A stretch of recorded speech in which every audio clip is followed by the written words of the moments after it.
नमस्कार प्यारे बच्चों, जय हिंद। मैं परिहार सर आप सभी का मेरे इस YouTube channel primary digital study में स्वागत है। प्यारे बच्चों, आज के इस वीडियो में हम कक्षा 5वीं की गणित का जादू की पुस्तक का अध्याय 14 सीखने जा रहे हैं और इस अध्याय का नाम है कितना बड़ा कितना भारी। आप सभी को कक्षा 5वीं की गणित का जादू की पुस्तक ओपन करना है और अध्याय आपको 14 निकाल लेना है। वीडियो को आप शुरू से लेके अंत तक जरूर देखें क्योंकि इस वीडियो के माध्यम से आप अध्याय 14 सीखने जा रहे हैं। तो बिना देर किए हुए हम वीडियो की शुरुआत करते हैं और इस अध्याय को हम पढ़ना प्रारंभ करते हैं। बीच में जो भी सवाल आएंगे उन्हें हम हल करते हुए आगे बढ़ेंगे। तो जैसा कि आप स्क्रीन में देख रहे हैं, यह अध्याय 14 है।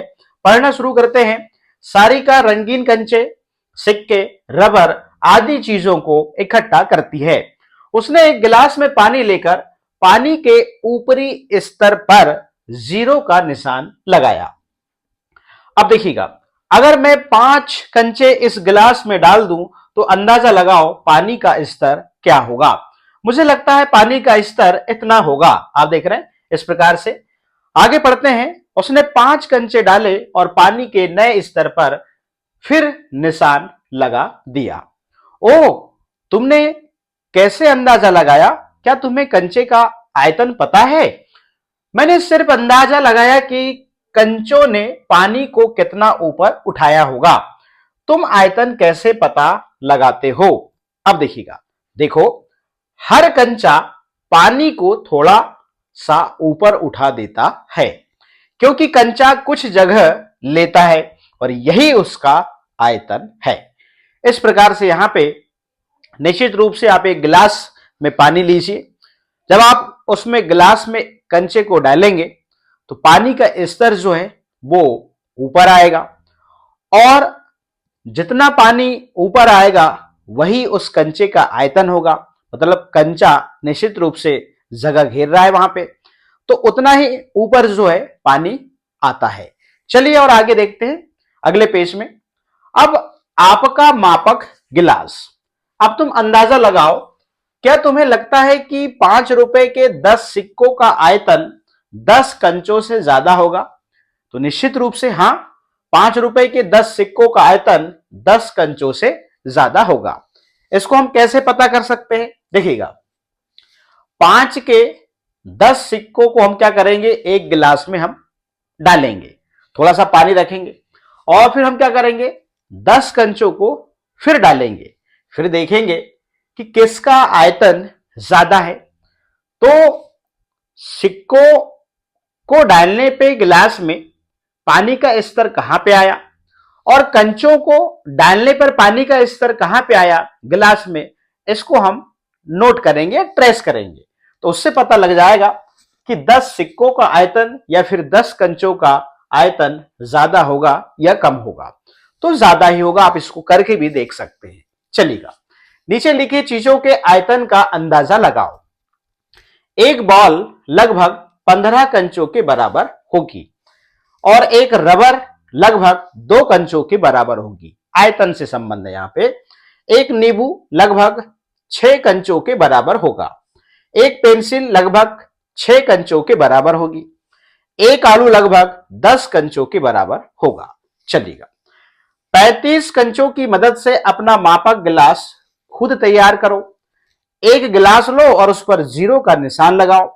फिर उसमें 5 कंचे डालकर 5 एम का निशान लगाओ।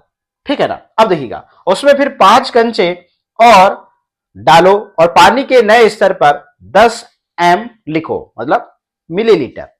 इसी प्रकार 15 एम, 20 एम, 25 एम, 30 एम और 35 एम के निशान लगाओ। इसको आपको करना है, ये गतिविधि। ठीक है ना? आप यहां पे देख रहे हैं, इस प्रकार से आपको लिखना है, बनाना है। अब हर चीज को अपने बनाए हुए मापक गिलास में डालो, अपने अंदाजे को जांचो। इसी तरह और चीजों जैसे बॉल, पत्थर आदि से भी करो और तालिका पूरी करो। तो माचिस की डिब्बी तो तैरती है, इसका आयतन कैसे पता लगाएं? तो इसको रेत या किलो से भर के देखें।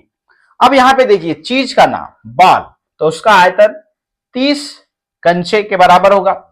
4 पत्थर के टुकड़े 4 कंचे के बराबर होगा इसका आयतन। सेब का 20 कंचे के बराबर आयतन होगा। आम का 22 कंचे के बराबर आयतन होगा। चलिएगा, अब हम चलते हैं अगले पेज में। तो इनको आपके कक्षा शिक्षक जो है उसको करके बताएंगे तो वो बहुत अच्छे से आपको समझ में आएगा। किसका आयतन ज्यादा? अब देखिएगा, क्या तुम 6 कंचों का आयतन ml में बता सकते हो? हां, अगर हम एक मापक बोतल बना ले तो इस प्रकार से यहां पे देखिएगा, कक्षा चौथी में तुमने 250 ml मापने की एक बोतल बनाई थी।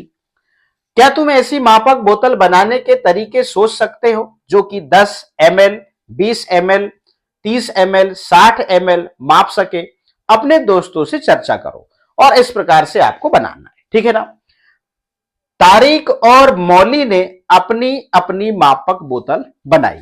देखते हैं, तारिक के पास एक पुराना इंजेक्शन सिरिंज पड़ा था। उसने इंजेक्शन से अपनी मापक बोतल बनाई।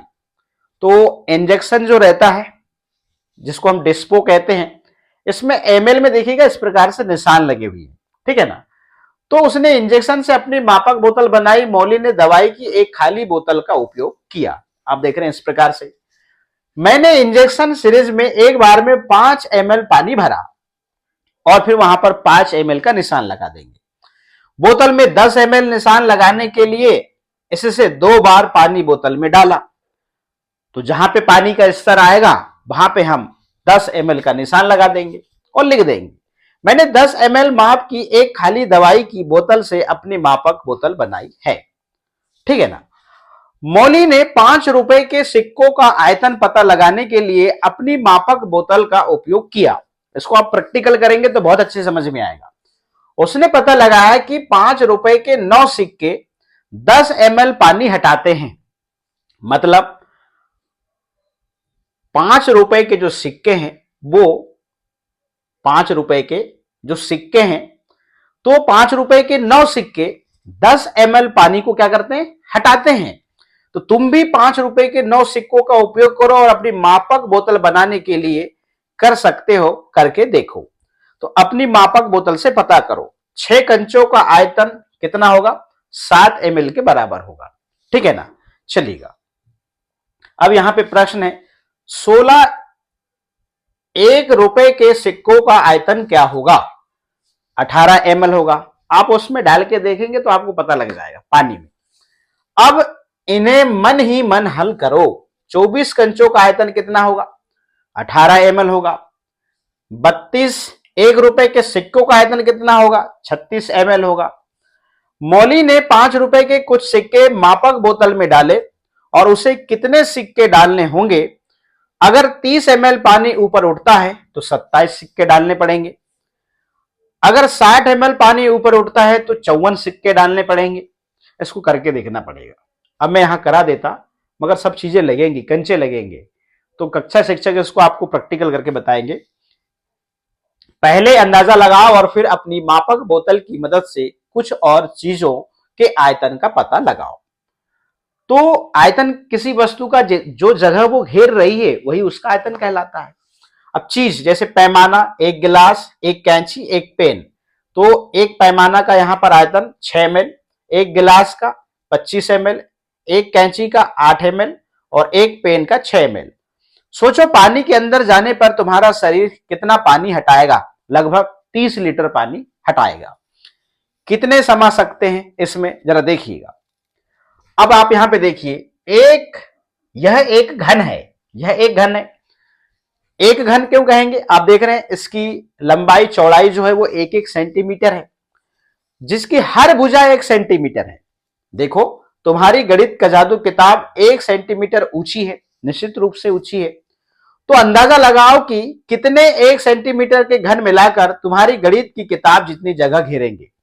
तो ऐसे कितने घन जो है हमारी गणित की जो किताब है उसकी जगह घेरेंगे। अब देखिएगा, अरे मेरी गणित का जादू किताब लगभग 26 सेंटीमीटर लंबी है, तो 26 घन इसकी लंबाई में फिट हो जाएंगे। और यह लगभग 20 सेंटीमीटर चौड़ी है, तो इसकी चौड़ाई में 20 घन आ जाएंगे, ठीक है ना। तो इस प्रकार से जो है,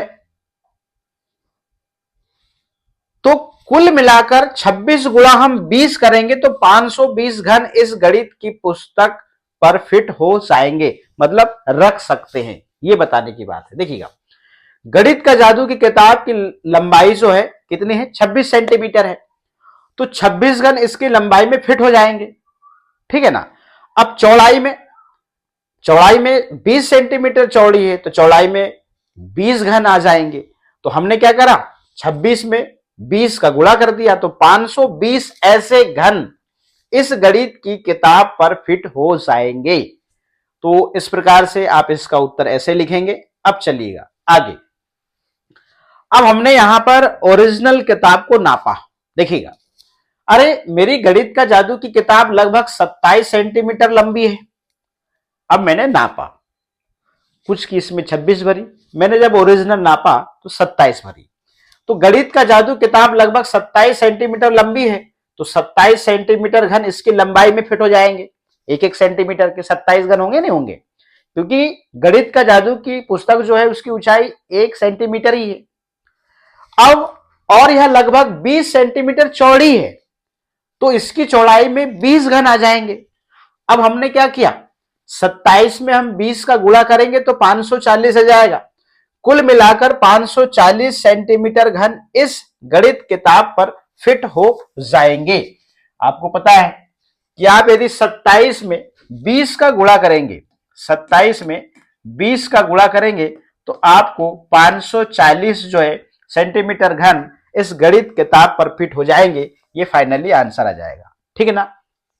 चलिएगा, अब यहां पे देखिएगा, अब अगर इन सारे घनों को एक कतार में लगाया जाए इस प्रकार से, तो वह कतार कितनी लंबी होगी, तो निश्चित रूप से 540 सेंटीमीटर होगी, क्योंकि आपने अभी इसके पहले ही पढ़ा, यहां पढ़ा ना आपने, ये पढ़ा कि जिसकी हर भुजाएं 1 सेंटीमीटर है।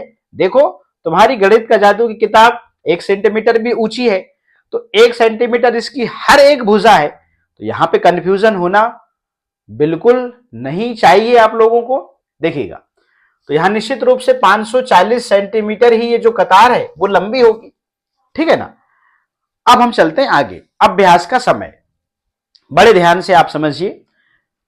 5 गणित का जादू किताबों से एक मंच बनाया गया है। 5 मतलब बुक के ऊपर बुक, बुक के ऊपर बुक, मतलब ऐसी 5 बुकों को जो है एक के ऊपर एक रख के मंच बनाया गया है। तो इस मंच का आयतन कितना होगा, तो हम 540 में क्या करेंगे, एक किताब, आपने देखा एक किताब का जो आयतन है, आपने देखा 540, यहां पे देखा ना, ये आयतन ही निकाला उसने, जो जगह घेर रहा है वो आयतन ही तो हुआ।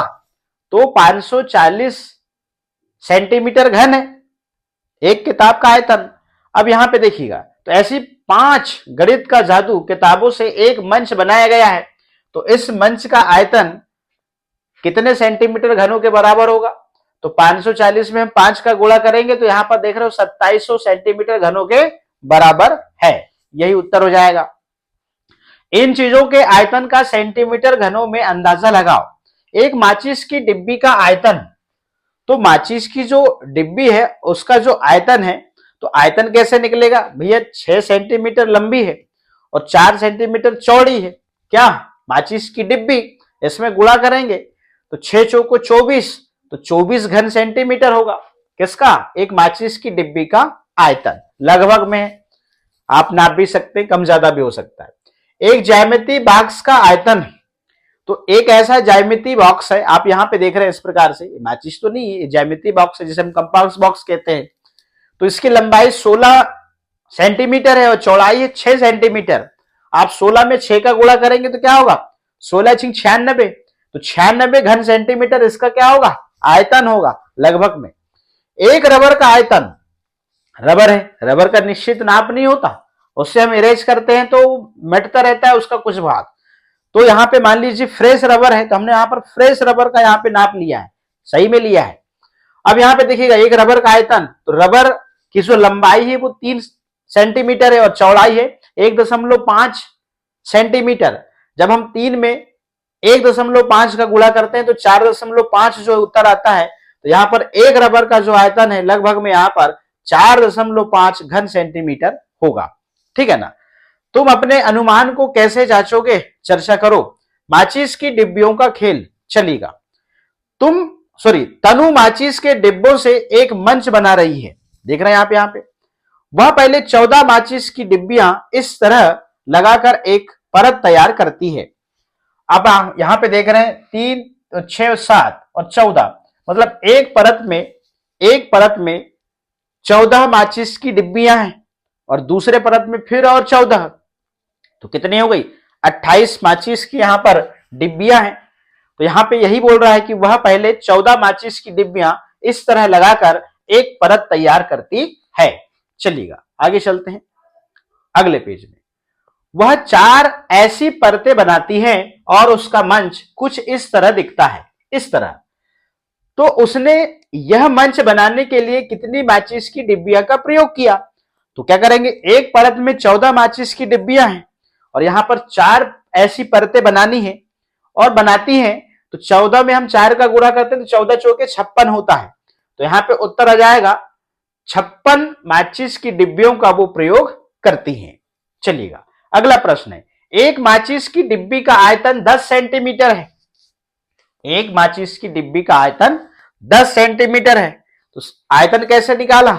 लंबाई और चौड़ाई का गुणा करके। तो यहां पर एक माचिस की डिब्बी का आयतन दिया हुआ है 10 सेंटीमीटर है, तो सेंटीमीटर घनों के बराबर है। तो इस मंच का आयतन सेंटीमीटर घनों के बराबर होगा। 10 में हम क्या करेंगे, 56 का गुणा कर देंगे तो 560 जो है सेंटीमीटर घनों के बराबर है। ऐसा हम यहां पर उत्तर लिख देंगे। अगर ये सारे घन एक कतार में रख दिए जाएं तो वह कतार कितनी लंबी होगी? तो 560 सेंटीमीटर ही लंबी होगी। ठीक है ना? किसका आयतन ज्यादा है, तुम्हारी गणित का जादू की किताब का या फिर तनु के इस मंच का?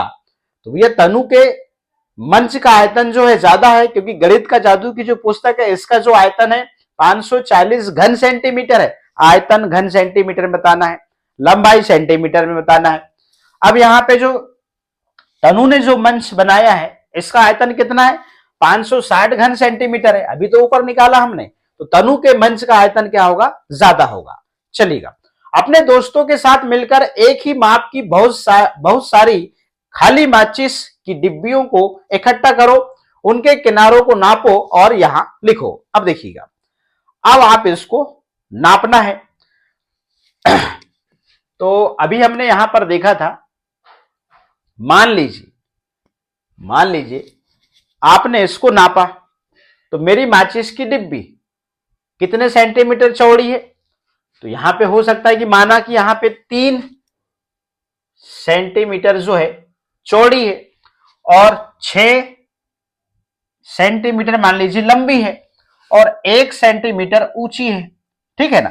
तो 56 माचिस की डिब्बियों का उपयोग करके अलग अलग ऊंचाई के मंच बनाओ और इस तालिका को भरो। अब देखिएगा, इस प्रकार से जो है आपको क्या करना है, तो हर मंच का आयतन माचिस की डिब्बियों के बराबर होगा। तो 56 माचिस की डिब्बियों के बराबर होगा। अपने बनाए हुए मंचों के गहरे चित्र बनाओ। यदि हम यहां पर इस माचिस का आयतन की बात करें तो कितना होगा? लंबाई गुणा चौड़ाई, तो 6 गुणा यदि आप 3 करते हैं तो कितना हो जाएगा? 6×3 = 18 घन सेंटीमीटर। मैं यहां पर आयतन की बात कर रहा हूं। ठीक है ना? अब इसको आपको नाप के देखना है। मैंने तो ऐसे लिख दिया, आपको स्केल से नाप के लिखना है। ठीक है ना? चलिएगा आगे चलते हैं। तो अब यहां पर हमको क्या करना है, अपने बनाए हुए मंचों के गहरे चित्र बनाओ। तो मंच पहला वाला, तो यहां पर कितना ऊंचा है ये मंच? तो एक जो माचिस की डिब्बी है उतना ऊंचा है, आप देख रहे हैं यहां पर। तो इस प्रकार से कितना लंबा है ये? तो यहां पर आप लंबाई देख रहे हैं, 8 माचिस की डिब्बियां इतना लंबा है। और कितना चौड़ा है? 7 माचिस की डिब्बियां इतना चौड़ा है। तो 7 × 8 = 56। इस प्रकार से मंच एक का जो आयतन है 56 माचिस की डिब्बियों के बराबर है। ठीक, अब हम मंच 2 की बात करते हैं इसकी। तो मंच 2 कितना ऊंचा है? तो 2 माचिस की डिब्बियों के बराबर ऊंचा है। देखिए ना, 2 लेयर है इसमें। कितना लंबा है? तो यहां पर 7 माचिस की डिब्बियों इतना लंबा है। और कितना चौड़ा है? तो 4 माचिस की डिब्बियां इतना चौड़ा है। इस प्रकार से आप देख रहे हैं, यहां पे ये 4 और ये 7, तो यहां पर 7 चौको 28, तो एक परत का जो आयतन है वो कितना है, 28 माचिस की डिब्बियों के बराबर है। और 28 दूना होता है कितना, 56 होता है। तो इस प्रकार से यहां पर चित्र 2 में आप देखें, मंच 2 में देखें, तो मंच 2 का भी जो आयतन है 56 माचिस की डिब्बियों के बराबर ही होगा। अब मंच 3 हम देखते हैं, तो मंच 3 में इसकी ऊंचाई कितनी है, तो ऊंचाई है 4 माचिस की डिब्बियों के बराबर है। कितना लंबा है, तो यह है भैया 14 माचिस की डिब्बियों के बराबर। यहां पर देखिएगा इसकी लंबाई है। कितना चौड़ा है, तो यहां पर चौड़ाई इसकी 1 माचिस की डिब्बिया के बराबर है। तो यहां पर आप देख रहे हैं कि एक परत में यहां पर 14 माचिस की डिब्बियां हैं, तो ऐसी 4 परत में तो 14 चौके होता है 56। तो यहां पर मंच जो तीसरा है इसका जो आयतन है 56 माचिस की डिब्बियों के बराबर है। चलिएगा अब हम चलते हैं अगले प्रश्न में, अभ्यास का समय। अब देखिएगा इसको। चलिए, मोहन ने अपनी माचिस की डिब्बियों को इस तरह लगाया, तो आप देख रहे हैं इस तरह से लगाया। तो पहला वाला जो आप देख रहे हैं, पहली परत जो देख रहे हैं, तो पहली परत में लंबाई में भी 4 माचिस की डिब्बियां हैं और चौड़ाई में भी 4 माचिस की डिब्बियां हैं। तो हमने 4 गुणा 4 कर दिया, ठीक है ना। अब हम क्या करेंगे, दूसरी परत को जोड़ेंगे, तो हमने यहां पर प्लस लिख दिया। अब दूसरी परत में देखते हैं, 3 माचिस की डिब्बियां इतनी लंबाई है और 3 माचिस की डिब्बियां चौड़ाई है। तो यहां पर हम 3 गुणा 3 लिखा। तो पहली परत में 4 तिया 12, 4 तिया ये सॉरी 4 चौको 16, 4 चौको 16 और 3 तिया 9। तो दूसरी परत में 9 माचिस की डिब्बियां हैं, ठीक है ना। इसको मैं हल कर रहा हूं, 4 चौके 16, 3 तिया 9। अब तीसरी परत में हम देखते हैं, यहां पर लंबाई जो है 2 माचिस की डिब्बियां हैं, चौड़ाई जो है 2 माचिस की डिब्बियां हैं, तो 2 दूनी हो जाएगा 4। तो यहां पर मैं लिखूंगा 4, ठीक है ना। अब ऊपर देखिए जरा, चौथी परत में एक ही माचिस की डिब्बी है, तो मैंने यहां पर प्लस में 1 लिखा। इस प्रकार से हम 14 में हम 9 को जोड़ेंगे तो कितना हो जाएगा, 14 में हम 9 को जोड़ते हैं तो कितना हो जाएगा, जो हो जाएगा 25, और 25 में हम 4 जोड़ेंगे तो जो 29 और 1 कितना हो जाएगा, 30 हो जाएगा। इस प्रकार से कितनी माचिस की डिब्बियों का प्रयोग कर उसने यह बनाया, इसका आयतन माचिस की डिब्बियों में कितना होगा। तो यहां पर 30 माचिस की डिब्बियां हैं और इसका जो आयतन है 30 माचिस की डिब्बियों के बराबर है। यही उत्तर हो जाएगा। खाली माचिस की डिब्बियों को इकट्ठा करो, इन्हें एक मजेदार ढंग से लगाओ, उसका गहरा चित्र बनाओ। इस प्रकार से देखिएगा हमने यहां पर लगाया हुआ है। आप देख रहे हैं नीचे सामने में यहां पर 4 माचिस की डिब्बियां हैं और पीछे 4 माचिस की डिब्बियां हैं। इस प्रकार से यहां पर कुल 8 माचिस की डिब्बियां आपको दिखाई दे रही हैं। अब हम चलते हैं आगे, चलिएगा। अब कागज का घन बनाना। अब ये मजेदार बात है। आनंद और उसके मित्र कागज से घन बना रहे हैं। वह 19.5 सेंटीमीटर वर्ग कागज की सीट काटते हैं। मतलब ऐसा वर्गाकार कागज हमको काटना है जिसकी चारों भुजाओं की लंबाई कितनी रहनी चाहिए, 19.5 रहनी चाहिए, ठीक है ना। वह इसी तरह के 6 एक जैसे वर्गाकार कागज काटते हैं। इन चित्रों को देखते हुए अपना कागज का घन बनाओ। चलिएगा हम चित्र 1 की बात करते हैं, ठीक है ना। हम चित्र 1 की बात करते हैं और मैंने फाइनली जो है अभी इसको निकाला। ये मैंने घन बना चुका हूं, देख लीजिए ये मैंने घन बनाया हुआ है और मैं आपको अभी बनाना सिखाऊंगा, ठीक है ना। ये मैंने बना चुका है। अब ये कैसे बनेगा, हम इन स्टेपों को फॉलो करेंगे। चलिएगा तो सबसे पहले मैंने क्या करा कि इस तरह की रेखा बनाने के लिए कागज को 4 बराबर भागों में मोड़ो। तो सबसे पहले तो हमको क्या करना है, 19.5 सेंटीमीटर का एक वर्ग कागज की सीट जो है हमको काटनी है। तो आप देख रहे हैं इस प्रकार से, ये देखिएगा ये हमारे पास में कागज है और इस कागज को आप देख रहे हैं ये वर्गाकार है, ठीक है ना। ये देखिएगा अभी ये वर्गाकार है, ठीक है ना। तो ऐसी हमको 6 सीट लेनी है, ऐसी हमको 6 सीट लेनी है। अब यहाँ पे ये कह रहा है कि इस तरह की रेखा बनाने के लिए कागज को 4 बराबर भागों में मोड़ो। तो 4 बराबर भागों में मोड़ो, ये कागज है तो सबसे पहले हम इसको क्या करेंगे, आधा मोड़ेंगे, फिर ये आधे को और अंदर की ओर आधा मोड़ेंगे इस प्रकार से, और इसको फिर हम इस प्रकार से फोल्ड करेंगे। जब हम इसको निकालेंगे तो ये 4 भागों में इस प्रकार से ये बट जाएगा, ठीक है ना, 1 2 3 4। अब अगली स्टेप में ऊपर बाएं कोने को और उसके सामने वाले कोने को इस तरह मोड़ो, इस प्रकार से। आपको ये बाएं कोने को इस प्रकार से, ये वाला जो भाग है इसको इस लाइन में आपको बैठाना है, इस प्रकार से इस कोने को मोड़ना है और ये नीचे वाले को इस प्रकार से ऐसे मोड़ना है, ठीक। अगला स्टेप क्या है देखिएगा, ऊपर और नीचे के किनारों को मोड़ो ताकि वह बीच की रेखा से मिले। अब पी कोने को मोड़ो, इस प्रकार से आपको क्या करना है, ऐसे मोड़ना है और इसको ऐसे मोड़ना है, ठीक। ये स्टेप दिख रही है आप, ठीक है ना। अब देखिएगा, अब अगले स्टेप में ताकि कागज इस तरह दिखे, अब आपको क्या करना है, इसको इस वाले भाग को इसको ऐसे मोड़ना है, ठीक।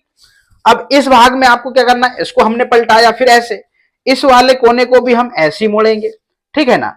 अब यहां पे क्या कह रहा है, पी कोने को उठाओ और उसे मुड़े हुए कागज के नीचे इस तरह दबाओ।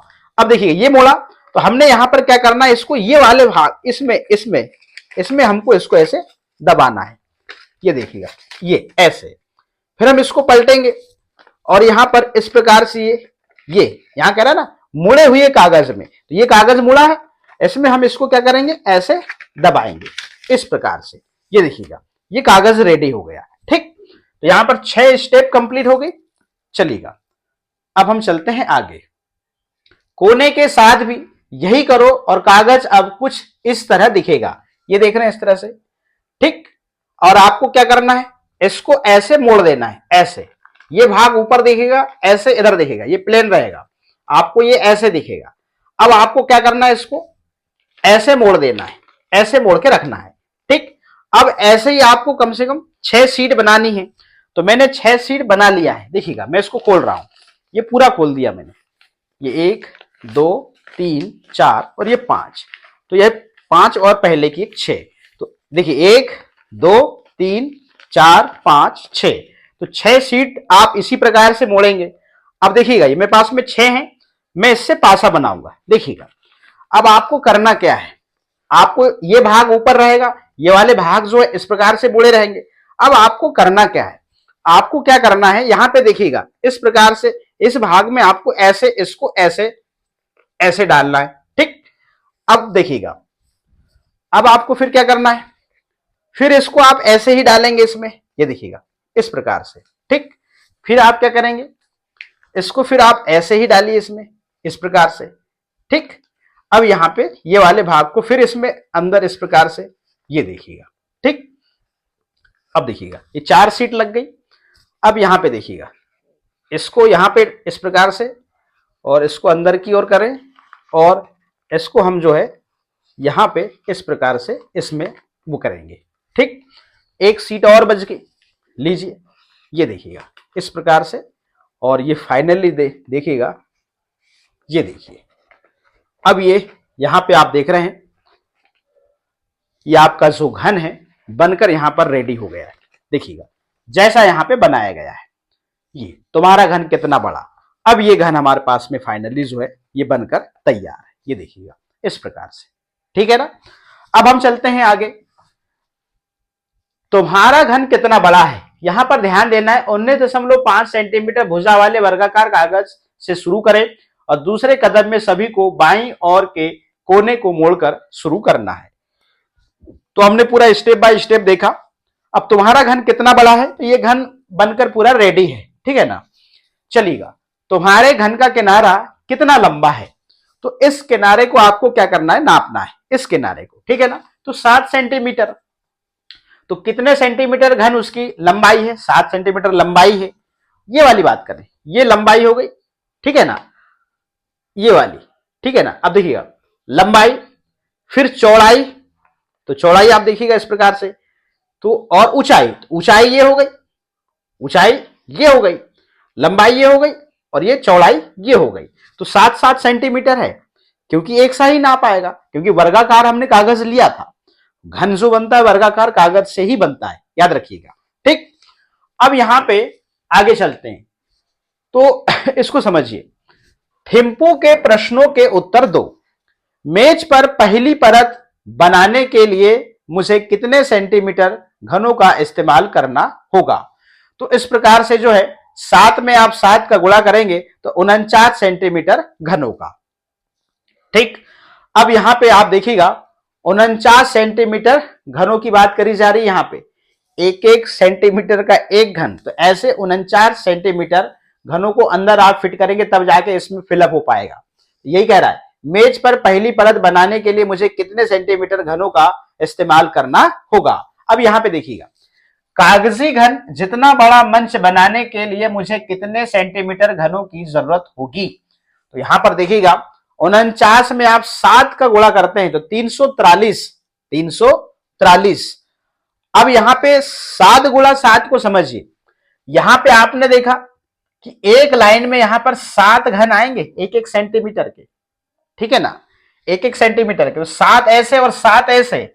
तो इस आप देख रहे हैं लंबाई और चौड़ाई, तो लंबाई में भी 7 और चौड़ाई में भी 7। तो यहां पर सिर्फ इस लाइन और इस लाइन को 7 से 49, तो पूरे भर कितने आएंगे? तो 49 में परत कितनी है? 1 2 3 4 5 6 7। तो 49 में आप 7 का गुणा करेंगे तो 343 सेंटीमीटर घनों की क्या होगी? जरूरत होगी। इसको एक एक सेंटीमीटर घन को फिलअप, एक एक सेंटीमीटर के घनों से फिलअप करने के लिए। अब यहां पे देखिएगा, थिम्पू पूरा घन बनाने के लिए ऐसी कितनी परतें मुझे बनानी पड़ेंगी? तो एक परत, दो परत, तीन परत, चार परत, 5 6 7, 7 परत बनानी पड़ेंगी। तो कुल उपयोग में लाए गए सेंटीमीटर घन होंगे कितने? 343। और कागजी घन का आयतन कितना होगा? 343 सेंटीमीटर घनों के बराबर ही होगा। ठीक है ना, तो ये पेज हमारा कंप्लीट होता है। अब हम चलते हैं आगे, चलिएगा। आनंद ने एक बड़ा घन बनाया जिसकी भुजा की लंबाई तुम्हारे कागज के घन की लंबाई से दुगनी है। तो एक भुजा की लंबाई 7 है और इसकी दुगनी है, तो इस 14 सेंटीमीटर होगी इसकी एक भुजा की लंबाई। तुम्हारे बने कितने कागज के घन इस बड़े घन के अंदर आएंगे? अपनी कक्षा में बनाए गए सभी घनों को इकट्ठा करके बड़ा घन बनाने की कोशिश करो। तो क्या होगा? दुगने ही आएंगे। वहां पर 343 रख रहे हैं तो 343 में आप क्या करेंगे? 2 का गुणा करेंगे तो यहां पे आपको पता लग जाएगा। ठीक है ना, देखिए इस प्रकार से 343 यही था ना, पिछले हम देख लेते। यहां पे देखिएगा, सॉरी इसको पीछे करते हैं।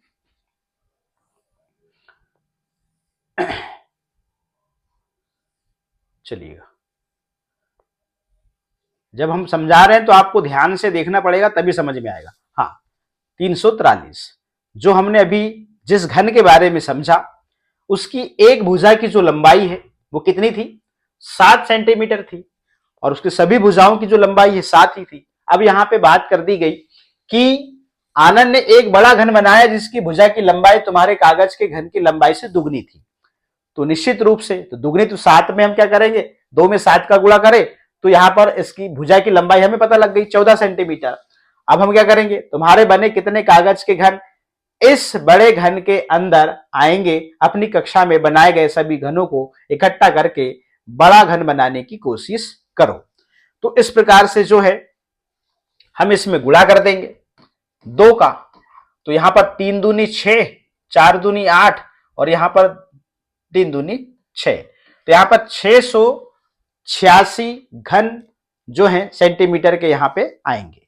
ठीक, अब हम चलते हैं आगे। घनों को डिब्बों में डालो। घनों को डिब्बों में डालो। अब चलिएगा, इसको समझिए और इस सवाल को थोड़ा आप ध्यान से देखिएगा। गणेश और डिंगा 4000 सेंटीमीटर घनों को बक्सों में पैक करना चाहते हैं और घनों को एक स्कूल में भेजा जाना है। 3 अलग अलग तरह के बक्से पैकिंग के लिए मिले हुए हैं। ठीक है ना, तो आप देख रहे हैं ये जो बक्सा है अ वाला, तो इसमें आप देख रहे हैं कि इसकी जो लंबाई है 20 सेंटीमीटर है, चौड़ाई 10 सेंटीमीटर है और ऊंचाई जो है 6 सेंटीमीटर है। अब चित्र ब देख रहे हैं, इसकी लंबाई 11 सेंटीमीटर है, चौड़ाई 11 सेंटीमीटर है, ऊंचाई 10 सेंटीमीटर है। अब स में देखिए, इसकी चौड़ाई 15 सेंटीमीटर है, लंबाई 15 सेंटीमीटर है, चौड़ाई 9 सेंटीमीटर है और ऊंचाई जो है 10 सेंटीमीटर है। अब यहां पे देखिएगा, ये है डिंगा और ये है गणेश। तो डिंगा क्या कहता है, क्या हम 4000 घन इन 3 बक्सों में सही से पैक कर पाएंगे? मुझे लगता है हमें एक और बक्से की जरूरत होगी। कौन कहता है? डिंगा। अब गणेश क्या कहता है, मुझे लगता है कि इन 3 बक्सों में इन 4000 घनों के लिए बहुत जगह है। अब यहां पे देखिएगा, आगे चलते हैं, तुम्हारा क्या अंदाजा है कौन सही है? तो हमारा अंदाजा जो है, थोड़ा सा कैलकुलेशन आपको करना पड़ेगा, मगर यहां पर जो गणेश जो कह रहा है उसका अंदाजा बिल्कुल सही होगा। अब देखिएगा गणेश क्या कहता है। अब बक्से अ को देखो, बक्से अ को देखो, यहां पे देखिएगा, ये रहा बक्सा अ। तो यहां पे ये कहता है कि पहली परत में 1 सेंटीमीटर की पहली परत 10 सेंटीमीटर है और हमको यहां पर 4000 घन इन 3 बक्सों में सही से पैक कर पाएंगे वाली बात है, ठीक है ना। तो मुझे लगता है हमें एक और बक्से की जरूरत होगी, डिंगा ऐसे कहता है। तो यहां पर आप देख रहे हैं इसकी जो ऊंचाई है, तो यहां पर ऊंचाई में 6 सेंटीमीटर है, मतलब 6 परत। इसकी ऊंचाई 10 सेंटीमीटर, मतलब यहां पर 10 परत, और यहां पर इसकी भी ऊंचाई 10 सेंटीमीटर है, मतलब इसमें भी 10 परत। तो वही चीज को आप समझें कि अ बक्से को देखो, पहली परत में हम 20 गुणा 10 लंबाई गुणा चौड़ाई, तो यहां पर 200 घन लगा सकते हैं और 200 घन की 6 परतों को पैक किया जा सकता है। मतलब एक परत में 200 घन आएंगे, एक परत में 200 घन आएंगे और उन घनों की जो लंबाई चौड़ाई होगी वो 1-1 सेंटीमीटर ही होगी, ध्यान रखिएगा। तो पहली परत में 200 आए तो ऐसी 6 परत है, क्योंकि ऊंचाई 6 सेंटीमीटर है ना, बक्से अ की। तो यहां पर हम क्या करेंगे, 200 घन की 6 परतों को पैक किया जा सकता है एक परत में, बक्से अ में। तो बॉक्स अ में हम 200 गुणा 6, तो यहां पर कुल 6 परत है, तो 1200 घनों को लगा सकते हैं। 4000 में से हम 1200 जो है घन बक्से अ में हम लगा सकते हैं। चलिएगा आगे चलते हैं। तो यहां पे जो प्रश्न है ये कि गणेश और डिंगा घनों को पैक करने से पहले कैसे अपने अंदाजों की जांच कर सकते हैं, अपने दोस्तों से चर्चा करो। तो यहां पर बक्से अ में कितने घन आएंगे हमें ये पता लग गया, 1200 घन जो है इसमें हम लगा सकते हैं या भर सकते हैं। अब चलिएगा, अब अगला प्रश्न इसके बाद में है, बॉक्स ब में कितने घनों को लगाया जा सकता है? तो बॉक्स ब में आप इसकी लंबाई देखें 11 सेंटीमीटर है, चौड़ाई 11 सेंटीमीटर है, मगर ऊंचाई आप देख रहे हैं 10 सेंटीमीटर है। तो यहां पर 10 परत आ सकती है 1-1 सेंटीमीटर के घन की, ठीक है ना। अब देखिएगा, तो पहली परत में लंबाई गुणा चौड़ाई, तो 11 में 11 का गुणा करा तो 121 घन हम क्या कर सकते हैं, इसमें पहली परत में हम लगा सकते हैं। तो अब बॉक्स ब में 121 में 6 परत 121 जो घन है पहली परत में लग रहे हैं। अब हमको 10 परत में कितने घन लगेंगे, तो 121 में हम 10 का गुणा करेंगे तो 1210 घनों को लगाया जा सकता है बक्से ब में या बॉक्स ब में, ठीक। बक्से अ में कितने, 1200 घन, बक्से ब में 1210 घनों को हम लगा सकते हैं या रख सकते हैं, ठीक ना। अब बॉक्स स में कितने घनों को लगाया जा सकता है? अब बॉक्स स को देखिए, लंबाई 15 सेंटीमीटर है, चौड़ाई 9 सेंटीमीटर है, ऊंचाई 10 सेंटीमीटर है। तो इसमें भी 1-1 सेंटीमीटर, यहां पर आप देख रहे हैं 10 परत होंगी 1-1 सेंटीमीटर की। तो यहां पर जो हम घन की बात कर रहे हैं कि लंबाई चौड़ाई ऊंचाई जो 1 सेंटीमीटर की ही बात है, तो ऐसे 1 सेंटीमीटर के जो घन है वो कितने आएंगे पहली परत में, पहले हम इसको निकालेंगे। तो यहां पे देखिएगा, पहली परत में 15 गुणा 9, क्यों, लंबाई कितनी है 15 सेंटीमीटर है, चौड़ाई कितनी है 9 सेंटीमीटर है। तो यहां पर 15 9 135, मतलब 135 घन लगा सकते हैं पहली परत में। तो ऐसे ही हम बॉक्स स में देख रहे हैं, उसकी ऊंचाई 10 सेंटीमीटर है, मतलब यहाँ पर 10 परतें जो हैं हम यहाँ पे भर सकते हैं। तो अब यहाँ पे क्या करेंगे, 135 घन की 10 परतों को पैक किया जा सकता है। तो बॉक्स स में 135 गुणा हम 10 करेंगे तो यहाँ पर 1350 घनों को हम लगाया जा सकता है या भरा जा सकता है। अगला प्रश्न, तो कुल मिलाकर तीनों बक्सों में कितने घन आ सकते हैं? तो तीनों बक्सों में पहले बक्से अ में 1200 घन, बक्से ब में 1210 घन और बक्से स में 1350 घन, ऐसे यहां पर टोटल करते हैं तो 3760 घन आ सकते हैं। तो अब चले जाइए आप, प्रश्न क्या था यहीं पे जाइए, डिंगा और गणेश। तो डिंगा कह रहा था भैया कि बक्सों में सही से पैक कर पाएंगे, मतलब 4000 घन इन 3 बक्सों में सही से पैक कर पाएंगे, मुझे लगता है हमें एक और बक्से की जरूरत पड़ेगी, ऐसा डिंगा कह रहा था। मगर आपको पता है कि 4000 से यहां पर जो कैपेसिटी है यहां पर तीनों बक्सों की, उससे कम घन यहां पे है। तो यहां पर जो गणेश का जो अंदाजा था, मुझे लगता है कि 3 बक्सों में इन 4000 घनों के लिए बहुत जगह है, मतलब गणेश सही था। ठीक है ना। और फाइनली इन सवालों को हमने हल कर लिया, और चूंकि हमको यहाँ पे रखना कितने हैं, 3760 घन आ सकते हैं या फिर 3760 घन आ सकते हैं। चलिएगा आगे चलते हैं। तो ये 3 प्रश्न थे, तीनों प्रश्नों को हमने बहुत अच्छे से समझ लिया है। कौन सा पाइप बड़ा? कुछ पुराने पोस्ट कार्ड इकट्ठे करो, तुम 14 सेंटीमीटर गुणा 9 सेंटीमीटर नाप के मोटे कागज का भी इस्तेमाल कर सकते हो। ठीक है ना। अब यहां पे ध्यान दीजिएगा, अब इसको थोड़ा सा आप समझिए। ये जो पेपर का जो साइज रहेगा दोनों के लिए एक ही रहेगा। ठीक है ना।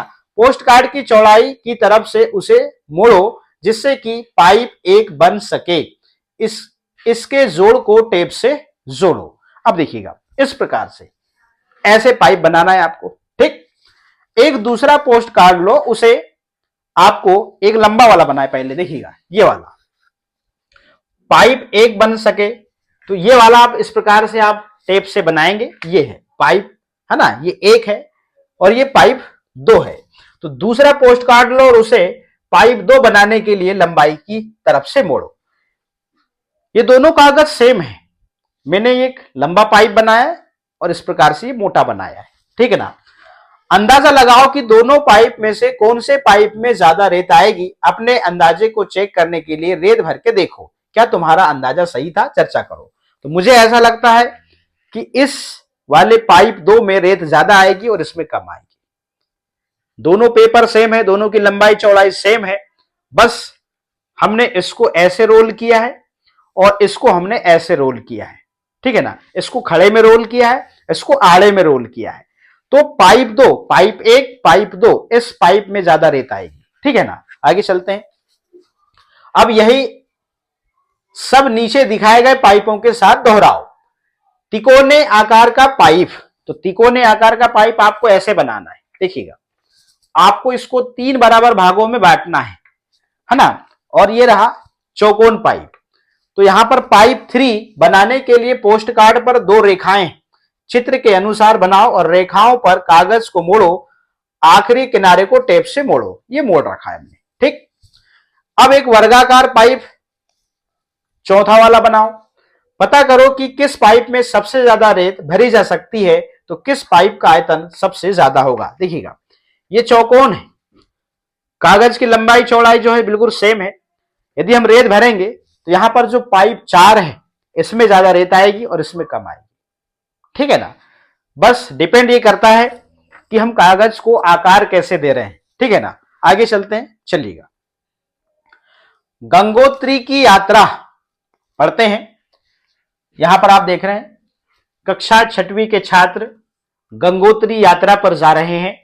उन्हें 6 दिन के लिए अपना सामान रखना है और यह ध्यान रखना है कि बैग हल्का रहे, साथ ही सामान ऐसा हो जो बहुत ज्यादा जगह ना घेरे। इसलिए वे ऐसा सामान ढूंढेंगे जिसका आयतन और वजन दोनों से कम हो। आखिरकार उन्हें ही तो यह सामान ढोकर पहाड़ पर ले जाना होगा। यह करने के लिए उन्होंने टमाटर और प्याज तक को भी सुखा लिया है। जब उनके अंदर के पानी को सुखाया जाता है तो 1 किलो प्याज या टमाटर 100 ग्राम रह जाते हैं। यदि हम 1 किलो प्याज या 1 किलो टमाटर को सुखाते हैं तो मात्र वो सूखे फॉर्म में 100 ग्राम जो है वो रह जाता है। हर एक छात्र को एक दिन में नीचे लिखे भोजन की जरूरत पड़ेगी। एक दिन में, तो एक दिन में चावल 100 ग्राम लगना है, आटा 100 ग्राम लगना है, दाल और आटे के भाव का 1/3, ठीक है ना, दाल लगनी है। तेल जो है 50 ग्राम लगना है, चीनी जो है 50 ग्राम लगना है, दूध का पाउडर जो है 40 ग्राम लगना है, चाय, दलिया और गर्म दूध के लिए, ठीक है ना, चाय लगभग 10 ग्राम, दलिया 40 ग्राम, नमक 5 ग्राम, सूखे प्याज 10 ग्राम और सूखे टमाटर 10 ग्राम। चलिएगा, इससे संबंधित कुछ प्रश्न है। 6 दिन के लिए हर छात्र को चाहिए, 6 दिन के लिए हर छात्र को चावल और आटा, तो यहां पर 6 है, तो एक दिन में 100 ग्राम और 100 ग्राम चावल लग रहा है, 100 ग्राम आटा लग रहा है। तो 6 दिन में हम क्या करेंगे, 100 ग्राम में गुणा करेंगे तो ये हो जाएगा कितना, ये हो जाएगा 200 ग्राम, ठीक है ना। 6 गुणा क्या करेंगे इसमें, हम यहां पे ये 100 और 100 को जोड़े तो 200 हुआ, ये 100 और 100 को जोड़े तो 200 हुआ, फिर 200 में हमने क्या करा, 6 का गुणा करा तो 1200 ग्राम आ गया। मतलब 6 दिन में चावल और आटा जो है, तो चावल लगेगा 600 ग्राम और आटा लगेगा 600 ग्राम, तो दोनों कितना लगेगा, 1200 ग्राम लगेगा। ठीक, चलिए अब यहां पे देखिएगा, इसको सरल कर दिया, यहां पे 6 गुणा इस प्रकार से, 6 गुणा इस प्रकार से 100 धन 100, ठीक, तो 6 गुणा 100 को जोड़े तो कितना हो गया, 200 हो गया। अब यहां पर 6 का गुणा 200 में होगा तो कितना हो जाएगा, 1200 हो जाएगा, ये 1200 ग्राम।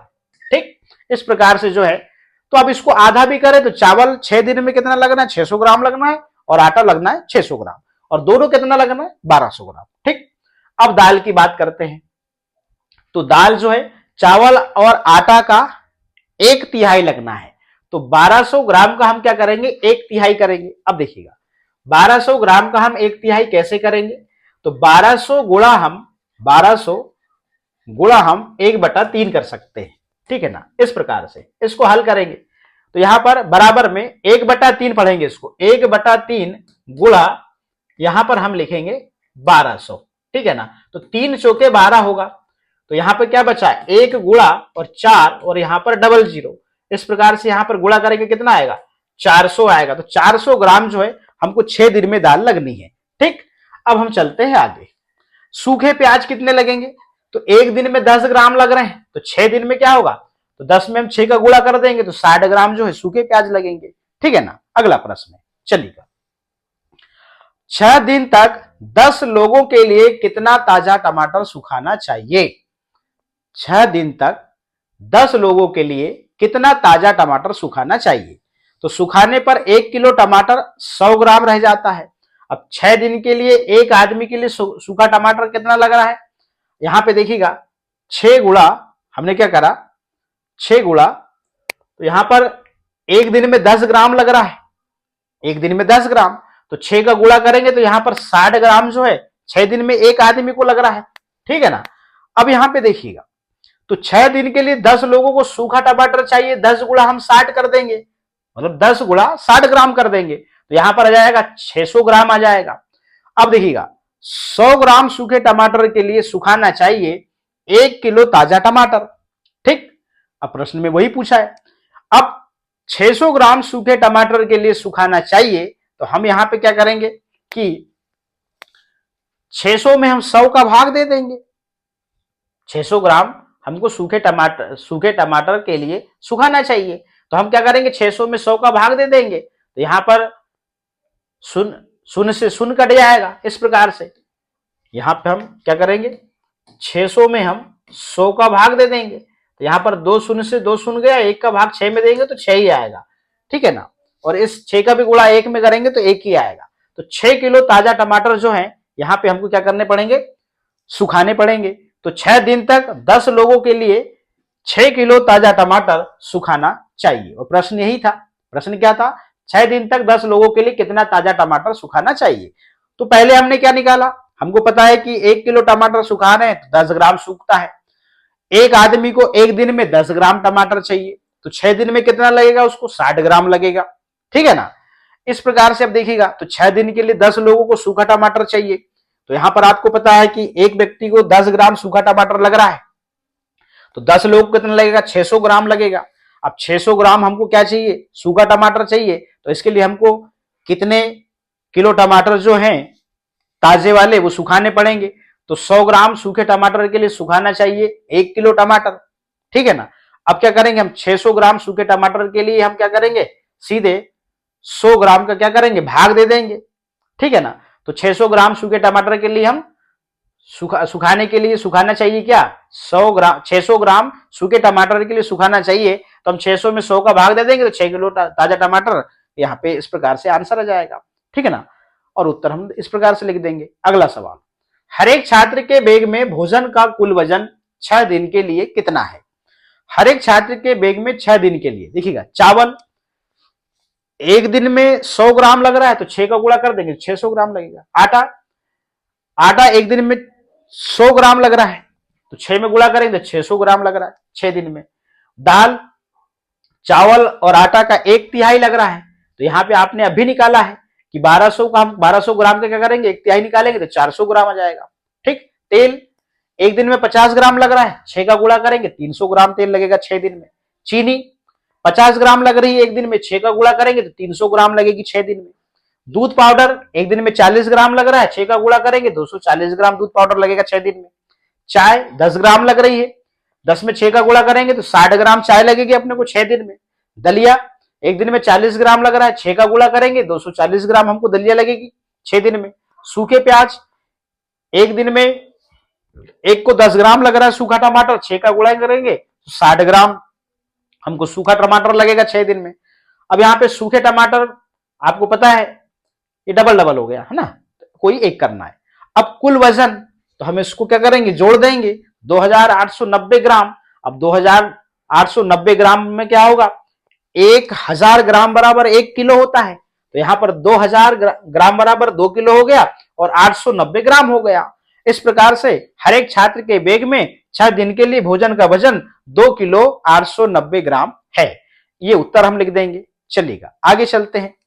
अब ये प्रश्न हमने कंप्लीट कर लिया है। ठीक है ना, तीनों प्रश्न कंप्लीट हो गए। अब हम इसको पढ़ते हैं, चलिएगा आगे। तो इस प्रकार से इन सवालों को जो है आप हल करेंगे। 1 ग्राम ज्यादा वजन भी यात्रा को मुश्किल बना देगा। अंदाजा लगाओ हम में से कितनी एक साथ तौलने पर 1 ग्राम वजन के बराबर होगी लगभग। अब देखिएगा, 1 ग्राम ज्यादा वजन भी यात्रा को मुश्किल बना देगा। अंदाजा लगाओ हम में से कितनी एक साथ तौलने पर 1 ग्राम वजन के बराबर होगी लगभग 100। अब यहां पे देखिएगा, मैं कितना भारी हूं। क्या तुम्हें अपनी पिछली किताब की वह कहानी याद है कि वेदिका की बेटी ने हाथी का वजन कैसे पता लगाया। तो गणित का जादू यहां पर कक्षा 34 प्रश्न क्रमांक 143 में है। ठीक है ना। धरती पर सबसे भारी जानवर के वजन का अनुमान लगा सकते हो। मैं सबसे भारी नहीं हूं, मेरा वजन तो केवल 5000 किलोग्राम है। कौन, हाथी की बात है। अब यहां पे देखिएगा, वह नीली व्हेल जो समुद्र के अंदर रहती है उसका वजन मुझसे 35 गुना ज्यादा है, तो उसका वजन कितने हजार किलो होगा। चलिएगा इन प्रश्नों को इस प्रकार से हम कंप्लीट करते हैं। धरती पर सबसे भारी जानवर के वजन का अनुमान लगा सकते हो। हाँ, हम धरती पर सबसे भारी जानवर के वजन का अनुमान लगा सकते हैं। प्रश्न है, वह नीली व्हेल जो समुद्र के अंदर रहती है उसका वजन मुझसे 35 गुना ज्यादा है, तो उसका वजन कितने हजार किलो होगा। तो हाथी का वजन जो है 5000 किलोग्राम है, तो नीली व्हेल का वजन हाथी का 35 गुना ज्यादा है। तो हम यहां पर क्या करेंगे, 35 में 5000 का गुणा करेंगे। अब देखिएगा कैसे। अब यहां पे 5000 में 3 शून्य हम पहले से ही लिख देंगे। क्या कर देंगे, पहले से लिख देंगे। और यहां पर 5 का गुणा 35 में करेंगे तो 5 25 और यहां पर 2 चल जाएगा, 5 तिया 15 और 2 ये हो जाएगा 17। इस प्रकार से आप देख रहे हैं 1,75,000 किलोग्राम जो है नीली व्हेल का वजन होगा। ऐसे आप आंसर लिखेंगे और ऐसे ही आप सवाल को हल करेंगे। अगला प्रश्न है, अंदाजा लगाओ तुम्हारे जैसे कितने बच्चों का वजन मिलकर एक 5000 किलो के हाथी के बराबर होगा। माना कि एक बच्चे का वजन 40 किलोग्राम है, हाथी का वजन 5000 किलोग्राम है, तो हाथी के वजन के बराबर बच्चों की संख्या। तो हम क्या करेंगे, चलिएगा 5000 में हम 40 का भाग देंगे, तो यहां पे क्या होगा, ये शून्य से ये शून्य गया। अब 4 का भाग हम 5 में देंगे, तो यहां पर एक बार जाएगा, फिर एक बचेगा, फिर यहां पे ये शून्य को उतारेंगे 10 हो जाएगा। फिर हम 4 का भाग देंगे तो 4 दूनी 8 हो जाएगा, 2 यहां लिखेंगे। फिर हम ये वाले शून्य को उतारेंगे यहां पे, इस प्रकार से ये शून्य को यहां उतारा, फिर 4 का भाग देंगे, 4 पंचे 20, तो यहां 5 लिखेंगे। इस प्रकार से 125 बच्चे उत्तर हमारा आ जाएगा। अतः हमारे जैसे 125 बच्चों का वजन मिलकर एक 5000 किलो के हाथी के बराबर होगा। इस प्रकार से हम इस सवाल को हल करेंगे। अब चलते हैं आगे। हाथी का बच्चा जब पैदा होता है तब उसका वजन लगभग 90 किलो होता है। जब तुम पैदा हुए तब तुम्हारा वजन कितना था, पता करो। तो पैदा होने पर हाथी के बच्चे का वजन तुम्हारे वजन से कितना गुना ज्यादा है। तो हाथी के बच्चे का जो वजन 90 किलो है जन्म के समय, तो मेरा वजन 3 किलो, छोटा सा बच्चा जब जन्म लेता है तो उसका 3 किलो रहता है। तो पैदा होने पर हाथी के बच्चे का वजन मेरे वजन से कितना गुना है, ये हमें पता करना है। चलिएगा, तो हम क्या करेंगे, 90 में 3 का भाग देंगे, तो 3 तिया होगा 9 और यहां पर 0, तो ये 30 गुना हो जाएगा। तो पैदा होने पर हाथी के बच्चे का वजन मेरे वजन से 30 गुना ज्यादा है। 90 में हम 3 का भाग दे देंगे, तो फाइनली उत्तर हमें जो है पता लग जाएगा। चलिएगा आगे चलते हैं। अगर एक जवान हाथी एक दिन में 136 किलो भोजन खाता है तो एक महीने में लगभग कितने केजी भोजन खाएगा। तो एक दिन में हल करते हैं। एक दिन में हाथी भोजन खाता है 136 किलो, तो एक महीने में 30 दिन होते हैं, तो एक महीने में भोजन खाएगा हाथी कितना, 30 में हम क्या करेंगे 136 का गुणा करेंगे। चलिएगा कैसे करेंगे, अब यहां पे देखिएगा, 6 का गुणा 30 में करेंगे, 6 का गुणा शून्य में करें तो शून्य आया, और 6 3 होता है 18। ठीक, अब यहाँ पे 3 का गुणा, तो 3 नहीं है यहाँ पे 30 है, क्योंकि दहाई में 3 है, तो इस शून्य को हम यहां लिख देंगे, 3 का गुणा करेंगे, 3 का गुणा शून्य में करेंगे तो शून्य आएगा, और यहां पर 3 तिया 9 आएगा। अब हम 1 का गुणा करेंगे, चूंकि 1 सैकड़े में है तो ये होगा 100, तो 2 शून्य को हम यहां पे लिख देंगे। ठीक है ना। अब 1 का गुणा करेंगे, 1 का गुणा शून्य में किया तो 1, और 1 का गुणा 3 में किए तो 3। अब इसको हम जोड़ देंगे, तो इस प्रकार से 0, और यहां आ जाएगा 8, 9 और 1 10, तो 10 में 0 यहां पे, 1 यहां चला जाएगा, 3 और 1 4, तो 4080 किलोग्राम फाइनली उत्तर आ गया, और नीचे यहां पर उत्तर लिखा ही हुआ है। चलिएगा इस प्रकार से उत्तर जो है हम लिख देंगे।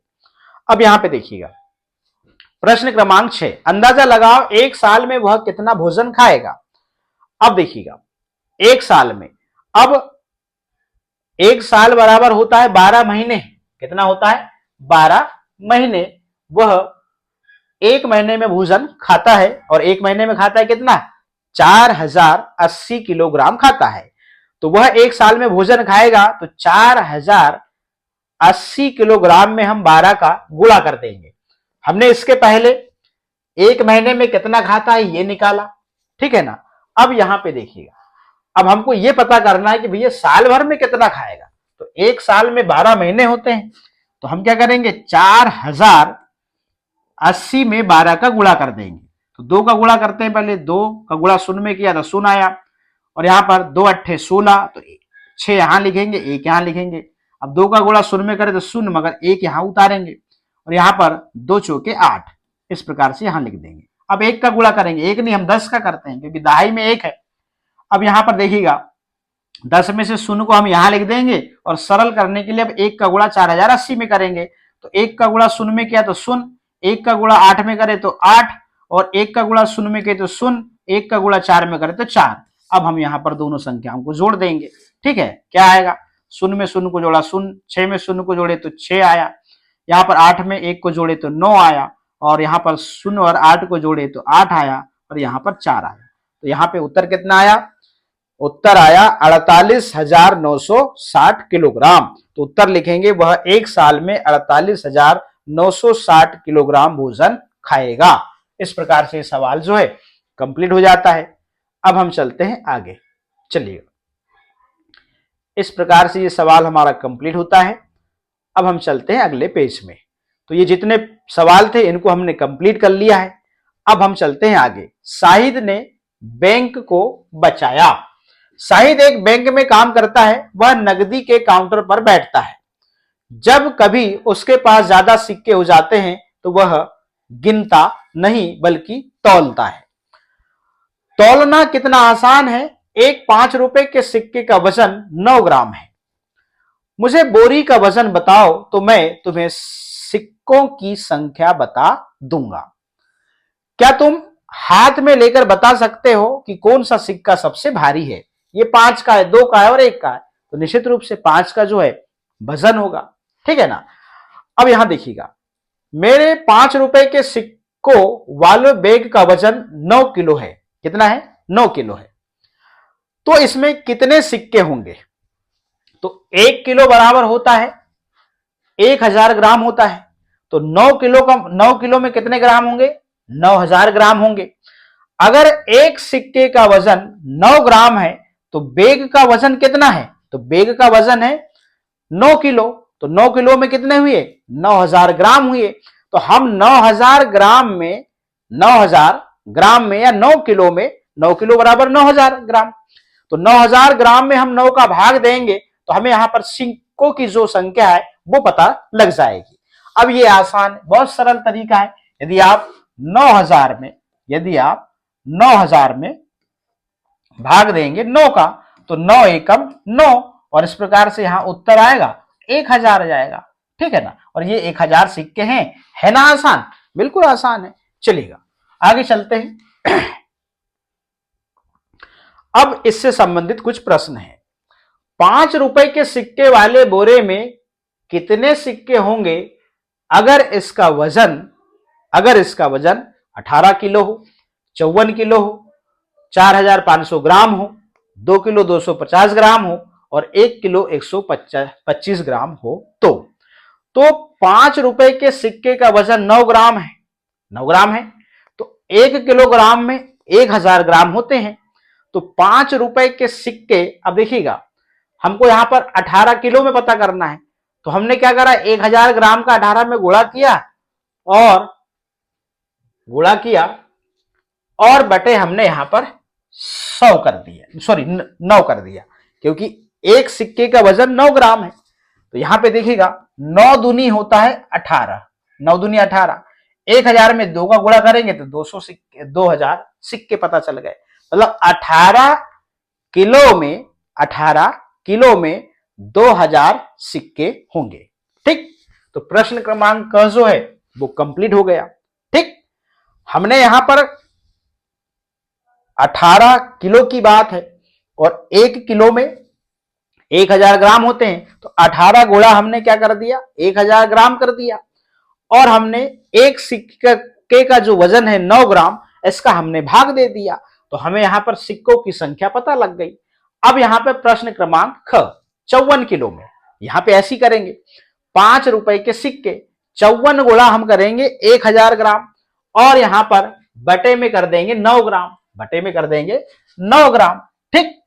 अब यहां पे हम भाग देंगे, 9 छिंग होता है 54 और 6 का गुणा 1000 में करेंगे तो यहां पर 6000 सिक्के जो है हमें यहां पर पता लग गए। तो 6000 सिक्के कितने किलो में होंगे? 54 किलो में। ठीक है ना। तो यहां पर हमको सिक्के की संख्या पता चल रही है। आगे चलते हैं ग नंबर का। तो ग नंबर का क्या पूछ रहा है? 4500 ग्राम हो तो 4500 ग्राम हो तो हम क्या करेंगे भैया, 9 ग्राम का एक सिक्का है तो इसका हम भाग दे देंगे। 9 पना होता है 45 और यहां पर 2 शून्य लग जाएंगे तो यहां पर 500 सिक्के होंगे। ठीक है ना। तो ग नंबर का जो प्रश्न है यहां पर देखिए 4500 ग्राम में कितने सिक्के होंगे? 500 सिक्के होंगे। घ नंबर का प्रश्न क्या है? 2 किलो 250 ग्राम हो तो कितने सिक्कों की संख्या होगी? देखिएगा 2 किलो 250 ग्राम हो तो अब यहां पे देखिएगा, ठीक, ऐसे, ठीक। अब यहां पे देखिएगा, थोड़ा सा सरल करें हमने, ठीक। 2 किलो मतलब 1 किलो में 1000 ग्राम होते हैं, इसलिए यहां पर 2 गुणा 1000 लिखा हुआ है, और ये प्लस 250 ग्राम, वो तो है ही सवाल में। अब हम यहां पे क्या करेंगे कि इस 1000 का गुणा 2 में होगा तो ये 2000 हो गए, और 2000 में हम 250 को जोड़ेंगे। इसको हम ऐसे भी कर सकते हैं, देखिएगा, ये हो गया 2000 धन 250 बटा 9, इसको फिर हम जोड़ेंगे तो ये हो जाएगा 2250 बटा 9। अब इससे हमको भाग देना है, देखिएगा, 9 दूनी होगा 18, ठीक, ये 2 लिख दिए, 18 होगा। अब यहां पे 22 में से हम 18 घटाएंगे तो 4 बचा, फिर हम यहां पर 5 को उतारेंगे तो 9 पना हो जाएगा 45 हो जाएगा। अब यहां पे ये शून्य बच गया तो यहां पे शून्य लिख देंगे, तो 2 और 5 9 पना 45, 2 बार से पहले 22 में भाग दिए तो 9 दूनी 2 बार गया, फिर यहां पर बचा 22 में से हम 18 को घटाए तो यहां पे 4 बचा, फिर यहां पर 4 बचा तो ये 4 और 5 को लिखे तो 45 हुआ, तो 9 पना 45। जब हम शून्य को फिर यहां पे और यहां पे भी लिख सकते हैं। इस प्रकार से 250 सिक्के होंगे। 2 किलो 250 ग्राम में कितने सिक्के होंगे? 250 सिक्के होंगे। अब अगला सवाल क्या है, जरा देखिएगा, 1 किलो 125 ग्राम हो तो कितने सिक्के होंगे? देखिएगा, 5 के सिक्के पता करना है।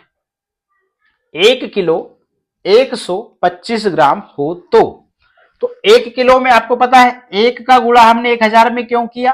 क्योंकि 1 किलो में 1000 ग्राम होते हैं, और यहां पर 125 ग्राम तो दिया हुआ है, तो यहां पर इस प्रकार से ये हो जाएगा 1000। 1000 का 1 में गुणा करेंगे तो 1000 होगा ना, और 1000 में 125 जोड़ेंगे तो ये हो जाएगा 1125 में फिर हम 9 का भाग देंगे, तो यहां पर 9 जो है वो एक सिक्के का वजन है।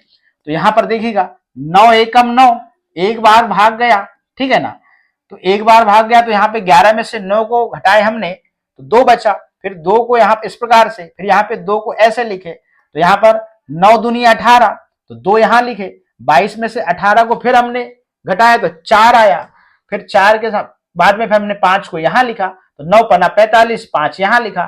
तो इस प्रकार से हमें जो है 125 सिक्कों की जो संख्या है वो पता लग गई। 1 किलो 125 ग्राम में कितने सिक्के होंगे? 125 सिक्के होंगे। इस प्रकार से ये संख्या हमें पता लग गई, और इन सवालों को हमने जो है अभी तक कंप्लीट कर चुके। 2 रुपए के एक सिक्के का वजन 6 ग्राम है, तो 2 रुपए के सिक्कों वाली बोरियों का वजन कितना होगा? अगर उसमें 2200 सिक्के हैं तो इसका वजन कितने किलोग्राम होगा? तो 2 रुपए के सिक्के का वजन 6 ग्राम है, तो 2200 सिक्के वाली बोरी का वजन कितना होगा?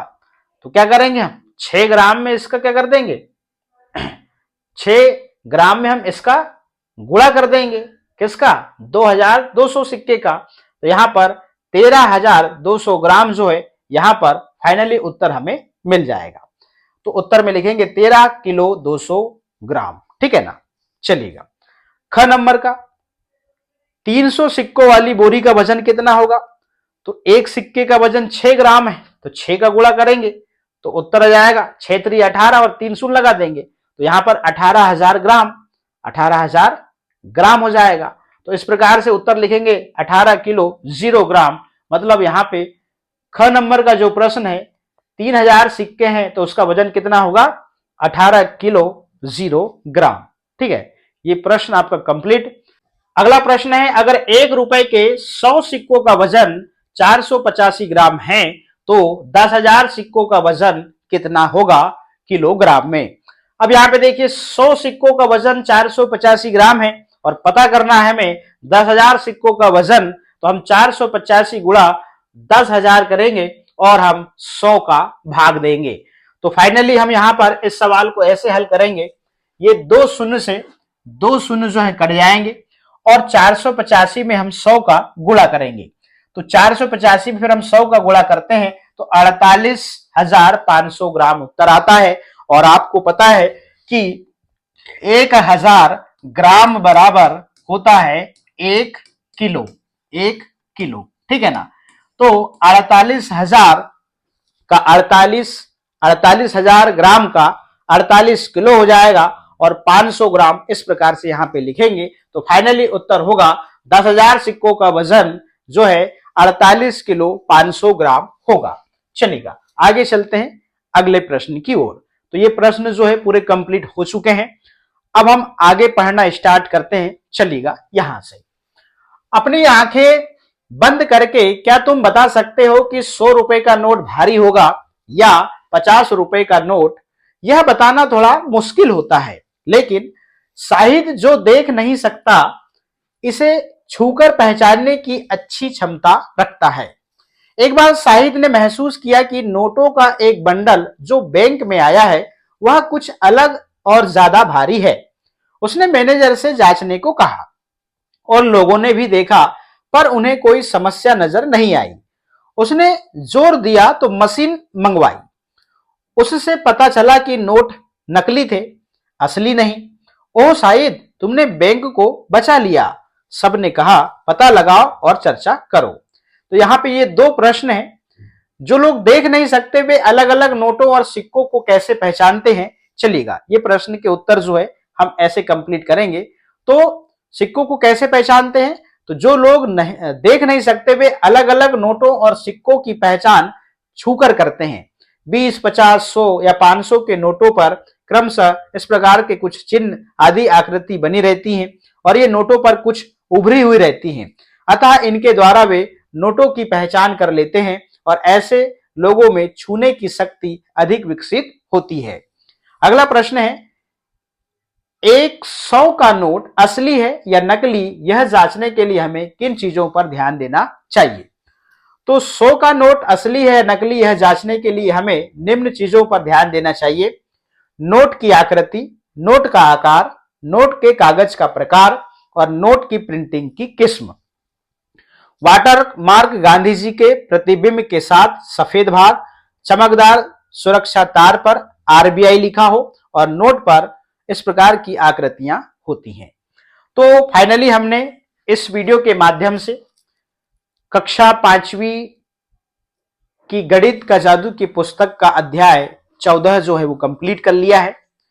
और इस वीडियो में हमने फाइनली कक्षा 5वीं की जो गणित है उसके सभी पाठों को जो है इस अध्याय के साथ में हमने कंप्लीट कर लिया।